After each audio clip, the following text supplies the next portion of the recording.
కూడా కొన్ని మార్పులు చేర్పులు ఉండబోతున్నాయి అనేటువంటి అంశం కూడా ప్రచారం జరుగుతుంది. ఈసారి ఎవరు క్యాబినెట్లో నుంచి బయటకు వెళ్ళే ప్రమాదం ఉంది సార్? ఎవరు మళ్ళీ కొత్తగా వచ్చే అవకాశం ఉంటుంది? అంటే ఒకటండి, అంటే మిగతా వాళ్ళు ఎన్ని స్పెక్యులేషన్స్ చేసినా ఏం చేసినా ఇది మార్పులు చేర్పులకి సరైన సమయం కాదని నేను అనుకుంటున్నాను. నా వ్యక్తిగతమైనటువంటి భావన. ఓకే.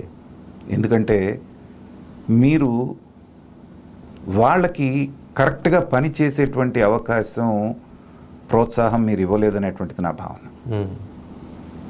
ఇదే చంద్రబాబు నాయుడు గారు మొట్టమొదటే ఇవాళ వాళ్ళు సమర్థులు అసమర్థులు అనేటువంటిది ఆయన అసెస్మెంట్ ఏదో ఆయనకు ఉండొచ్చు.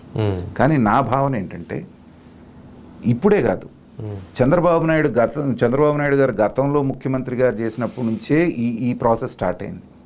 2004 ముందు నుంచి ఆయన పర్ఫెక్షనిస్ట్. ప్రతిదీ కూడా బాగా జరగాలి, పర్ఫెక్ట్గా జరగాలి అనుకుంటారు. మరి జరగాలి కదా సార్. ఆ ప్రాసెస్లో ఏమైందంటే అన్ని మంత్రిత్వ శాఖలకు సంబంధించింది తనే సమీక్ష చేసి తనే చేయటం మొదలుపెట్టిన తర్వాత ముఖ్యమంత్రి అంటేనే మంత్రులు, ముఖ్యమంత్రి కూడా ఆయనే అనేటువంటి ధోరణి అక్కడ నుంచి వచ్చిన తర్వాత అది రాజశేఖర రెడ్డి కూడా కంటిన్యూ చేశాడు.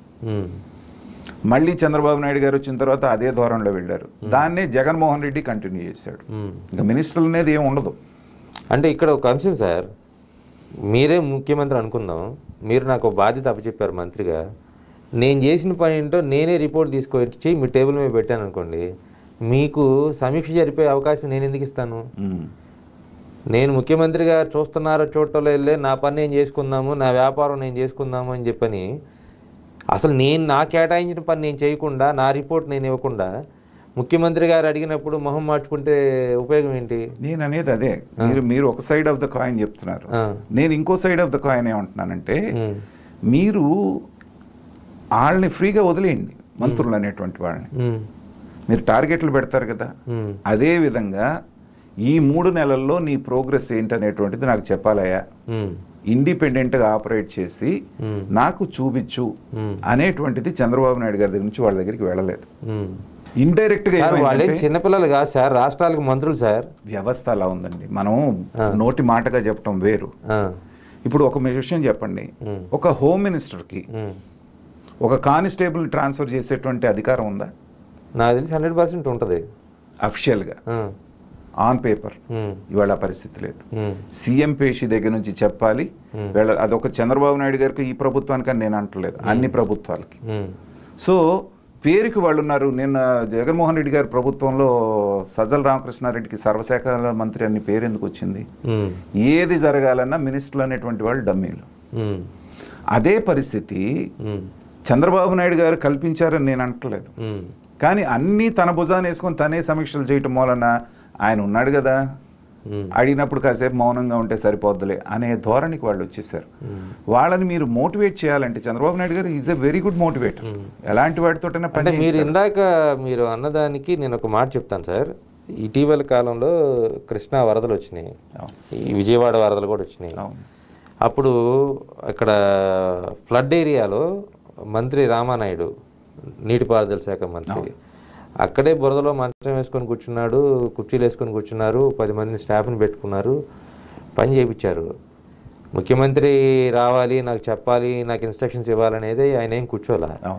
అంటే ఇది బాధ్యత నాది, నేనేమో ఆయనకి ఇచ్చేవట్ల, సర్టిఫికెట్ ఇవ్వట్లా, ఇది బాధ్యత నాది అని అనుకున్నప్పుడు ఆటోమేటిక్గా మార్కులు పడతాయి. సీఎం గారు వేయక్కర్లా, ప్రజలు వేస్తారు.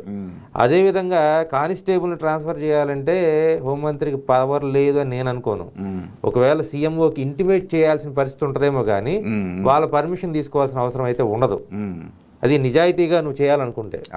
కానీ నాకెందుకు వచ్చిన గొడవ, నేను గోడ మీద కూర్చున్నాం, తర్వాత రేపు భవిష్యత్తు ఎలా ఉంటుందో, నేను అటు దోకాల్సి వచ్చిద్దో ఇటు దోకాల్సి వచ్చిద్దో అనుకునే వాళ్ళతోనే ప్రమాదం.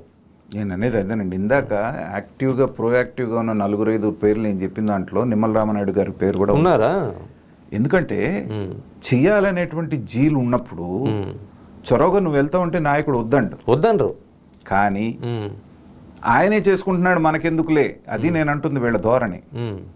అలా కాకుండా మీరే కొన్ని టార్గెట్స్ పెట్టండి మీ మినిస్టర్లకి. క్యాబినెట్ మీటింగ్ జరుగుతూ ఉంది, దాంట్లో క్యాబినెట్ మీటింగ్లో ఏం జరుగుతుంది, మనకి ఏ ప్రాజెక్టుల కోసం జనాలు బయట నుంచి అప్లికేషన్లు వచ్చినాయి ఇన్వెస్ట్మెంట్కి, వాటిని క్లియర్ చేయటం, ఒక విధానపరమైన నిర్ణయాలు తీసుకోవటం, కొన్ని శాంక్షన్స్ చేయటం. కానీ నేనంటుంది ఏంటంటే మినిస్ట్రీ వైజ్గా రివ్యూ జరగాలంటున్నాను క్యాబినెట్ మీటింగ్లో. అవును, నీకు 17 మంది కొత్త వాళ్ళని ఇచ్చానయ్యా, నేర్చుకునేటువంటి ఆపర్చునిటీ ఇచ్చాను, నువ్వు నీ డిపార్ట్మెంట్లో ఈ 3 నెలల్లో ఏం పురోగతి సాధించావు అని 1-2 సార్లు ఆయన క్వశ్చన్ చేస్తుంటే they will be on their toes. ఎక్కడ మళ్ళీ నెక్స్ట్ రివ్యూ మీటింగ్లో చంద్రబాబు నాయుడు గారికి మనం సమాధానం చెప్పుకోవాలంటే పరిగెత్తారు. ఎందుకంటే ఈ 17 మంది మొదటిసారి మినిస్టర్లు అయినట్టు. వాళ్ళ రోల్ ఏంటి, వాళ్ళు ఏమనుకుంటున్నారు, నాకు ఒక బొగ్గ కారు ఉంది, లేకపోతే ఒక ఇది ఉంది, ఒక స్టేటస్ ఉంది, ఒక సెక్యూరిటీ ఉన్నారు, పైలట్, ఇదే అనుకుంటున్నారు వాళ్ళు మినిస్ట్రీ అంటే. అవును, అది కాదు కదా. మీకు ఒక జీవితకాలం, ఒక 5 సంవత్సరాల పాటు ఒక ప్రాంతానికి, ఒక రాష్ట్రానికి సేవ చేసేటువంటి భాగ్యం అంటే అది అందరికి వచ్చేది కాదు. అలా ప్రోయాక్టివ్గా ఉండేటువంటి వాళ్ళు. మళ్ళీ నేను అక్కడికే వస్తాను, మీరు ఇచ్చినటువంటి వాళ్ళందరూ ఎవరు? వ్యాపారస్తులు, రియల్ ఎస్టేట్ వాళ్ళు, పెద్ద పెద్ద వ్యాపారస్తులు.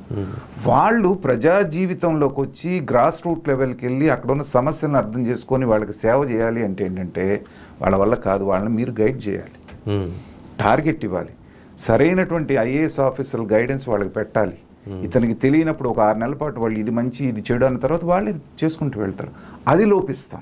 మీరు చెప్తున్న దాని ప్రకారం సీనియర్లు పనిచేస్తున్నారు సార్, నాకు అనిపిస్తుంది. పయ్యావుల కేశవ్, ఒక నారాయణ, ఒక హ్యాండ్ఫుల్ ఆఫ్ పీపుల్ అండి, ఒక 6 మందిని తీసుకొని 10 మంది మ్యాక్సిమం. ఆ లేనప్పుడు ఏమవుతుందంటే లెథర్జీ అంటాం మనం, అలసత్వం అంటాం తెలుగులో, అది ఇప్పుడు డెవలప్ అయింది. మీరు సడన్గా మీకు వచ్చిన రోజున మీరందరూ సరిగ్గా పని చేయట్లేదు కాబట్టి నేను మంత్రివర్గం పునర్వ్యవహరిస్తానంటే వచ్చేవాళ్ళు మాత్రం వాళ్ళే రారని గ్యారంటీ ఏంటి? కాకపోతే ఇప్పుడు ఏమంటున్నారంటే ఈ ప్రయోగం కొంచెం ఫలించలేదు కాబట్టి మళ్ళీ సీనియర్లకి ఇప్పుడు చంద్రమోహన్ రెడ్డి గారు లాంటి వాళ్ళని వీళ్ళని తీసుకుంటానంటున్నారు. కొంత ప్రయోజనం ఉంటుంది, కానీ ఇట్ ఈస్ టూ ఎర్లీ అంటున్నాను నేను. సంవత్సరం 2 నెలల్లోనే వీళ్ళు పనికిరారు, లేకపోతే వీళ్ళు కొంత పర్ఫార్మెన్స్ తక్కువ ఉందంటే అది కూడా మీకే నామర్త. సో ఎవరు వస్తారు ఎవరు వెళ్తారు అనేటువంటిది చాలా స్పెక్యులేషన్స్ ఉన్నాయి. ఓవరాల్గా వాళ్ళు ఆలోచిస్తుంది ఏంటంటే బయటకు వస్తున్నాయి, మనకేం ఫ్యాక్ట్స్ తెలియదు.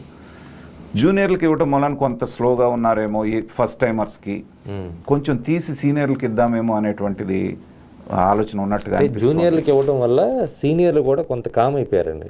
అంటే కొన్ని జిల్లాల్లో, ఇప్పుడు మనకి పల్నాడు జిల్లాలో ఒక మంత్రి కూడా విప్పించారు. అదేవిధంగా మిగతా జిల్లాల్లో కూడా చూసుకుంటే సీనియర్లు అందరిని పక్కన పెట్టారు. దానివల్ల సీనియర్లు లేని లోటు అయితే స్పష్టంగా కనిపిస్తుంది. ఎందుకంటే ఎంత మీరు మంత్రి పదవిలో ఉన్నా, మీకు ఎంత పవర్ ఉన్నా, ఎక్స్పీరియన్స్ లేకుండా పాలన సాగించడం కష్టం. మీకు శాఖ మీద పట్టు రావాలి అంటే ప్రతిదీ సీఎం గారి మీద కూడా ఆధారపడలేరు కదా. మీకు శాఖ మీద పట్టు రావాలంటే it takes its own sweet time.